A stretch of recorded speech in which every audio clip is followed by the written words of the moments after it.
Hai, namaku Polly, aku berusia 17 tahun. Pernahkah kamu mendengar ungkapan basi, tertarik akan yang berlawanan? Pernahkah kamu ada dalam sebuah hubungan di mana partnermu adalah benar-benar kebalikanmu? Maka tonton video ini sampai akhir dan temukan bagaimana lawanku, orang paling brengsek di sekolah, menyukaiku dan bagaimana itu berakhir untuk kita berdua. Ceritaku bermula sangat dangkal. Aku baru berpindah sekolah. Ceritaku ditutup sebelum kelas senior. Cerita kotor itu di balik pintu dari kepala sekolah. Ibuku terobsesi dengan membuat hidup yang sempurna. Jadi dia memilih sekolah lain yang terbaik di kota kami dan memasukkanku ke sana tanpa bertanya apa yang aku inginkan. Bagaimanapun juga aku terbiasa dengan itu. Sekolahnya sangat bagus. Itu dibiayai dengan baik, ada guru-guru hebat, dan pemilihan dipuja-puja. Tapi aku tidak bisa membaur. Tidak, aku adalah seorang gadis normal, yang bukanlah masalahnya. Hanya saja seluruh sekolah dan beberapa guru, tangannya terikat oleh satu gadis. Aku sekali atau dua kali berusaha membaur dengannya. Tapi aku selalu didorong ke meja kosong, dan aku berhenti mencoba. Kenapa membuang waktu? Aku senang sendiri, walaupun ibuku khawatir. Aku suka melihat orang dari luar, tapi aku tidak mengharapkan jadi pusat perhatian. Tapi aku dengan cepat menyadari bahwa aturan di sini seperti di penjara. Apakah sekolahmu memiliki sistem kastanya sendiri? Dengan pecundang di bagian bawah, dan raja sekolah di atas. Itu bagaimana di sini? Hanya lebih kejam. Aku membuatnya jelas untuk si brengsek Hope, bahwa aku tidak akan menjadi bagian dari hierarki minionnya. Aku belajar untuk tidak memuaskan orang lain. Hope menerima pandanganku, dan dia mulai mengacaukan hidupku. Sangat disengaja, seperti dia tidak dewasa secara moral sejak sekolah menengah.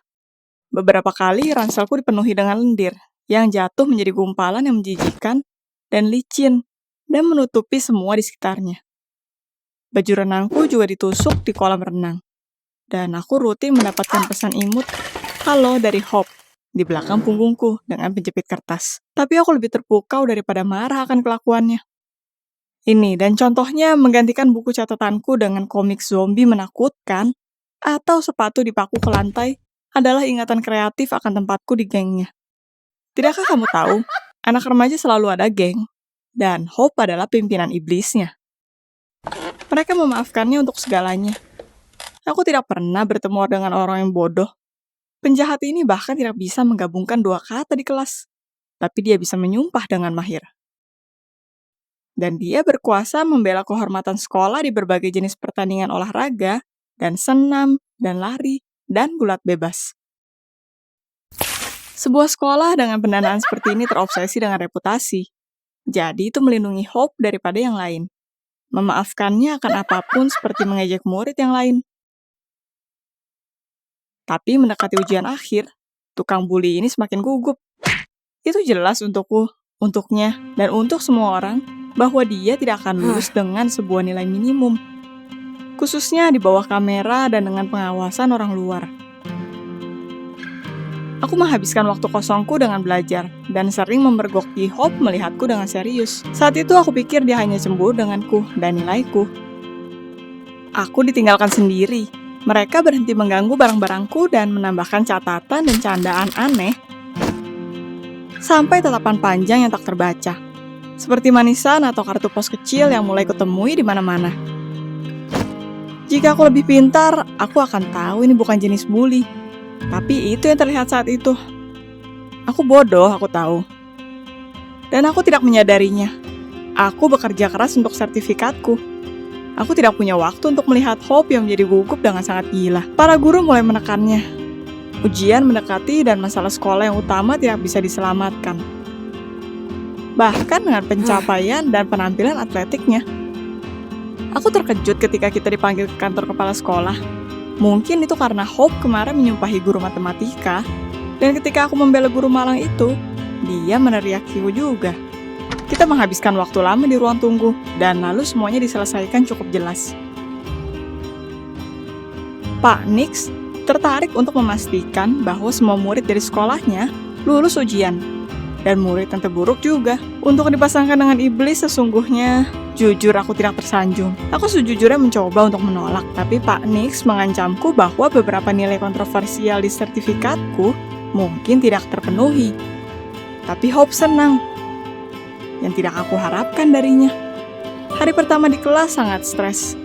Hari kedua, aku menemukan kotak permen di ranselku. Dan hari ketiga, hal pertama yang Hope lakukan mendorongku menghadap dinding dan bertanya jika aku akan menjawab ya. Menjawab apa? Dan lalu aku menyadari, celaan dan ejekan hampir menarik kunciran, hadiah tak bernama, tatapan panjang, dan sekarang bekerja bersama. Hope jatuh cinta seperti gadis sekolah. Dan sekarang dia menunggu jawabanku. Apa yang akan kamu lakukan di posisiku? Aku menggumam bahwa aku membutuhkan waktu.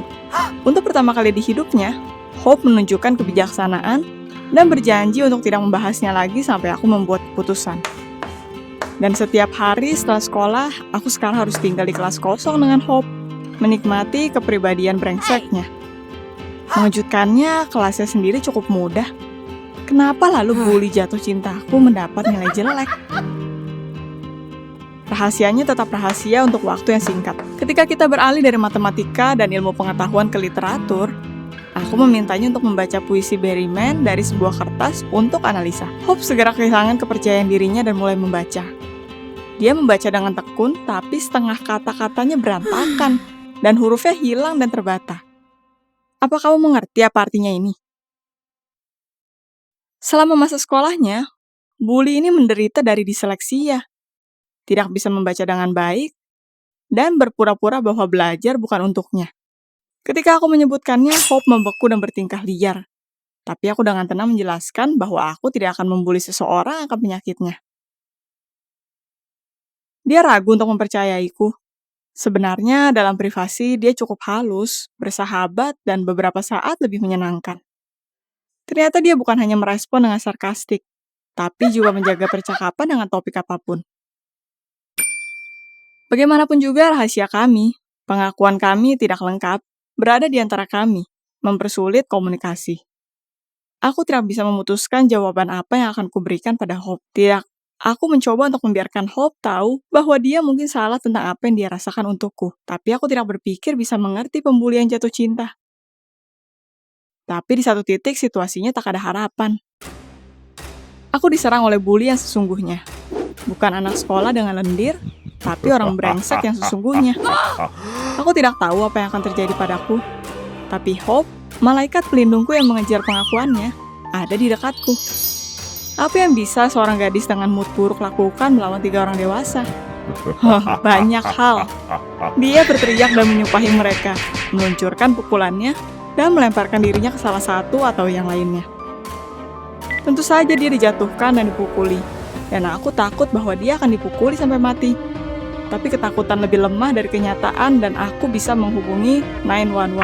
Ketika mereka mendengar sirene, idiot itu ketakutan, dan Hope bahkan berusaha bangun. Ambulans membawanya ke rumah sakit, dan aku pulang tanpa apapun. Tapi keesokan harinya aku ada di rumahnya, di mana Hope lukanya tidak begitu serius, dijemput oleh orang tuanya. Ternyata Hope sebagai tipikal bulian jatuh cinta mengikutiku secara rahasia ke rumahku setiap malam. Itu mengapa dia ada di sana pada saat yang tepat. Dia berkelahi karenaku. Dia hampir mendapatkan memar karenaku. Sementara dia beranjak sembuh, aku ada di sana setiap saat. Dan aku bersumpah kita berbicara tentang apapun di dunia. Kecuali tentu saja soal ujian. Hope berhasil melewati tahapan ujian pertama. Selama waktu ini, duduk di samping ranjangnya, aku akhirnya mengerti perasaanku untuknya. Simpati, rasa syukur, penyesalan, semua ini menyatu di jiwaku menjadi sebuah gumpalan cinta lembut yang menyakitkan. Kita pergi ke ujian pertama bersama, bergandengan dan duduk di meja yang bersebelahan. Itu sulit fokus pada tugasnya, karena aku tahu setelah siksaan ini, aku akan memiliki sebuah kencan dan ciuman. Apa kamu menyukai ceritaku dengan Hope? Itu cukup menyenangkan, seperti film Beauty and the Beast, bukan? Itu bagaimana seketika seseorang yang berlawanan bisa melengkapimu. Apa kamu memiliki cerita seperti ini? Bagikan di komentar. dan like dan subscribe channel ini supaya kamu tidak ketinggalan apapun. Bye!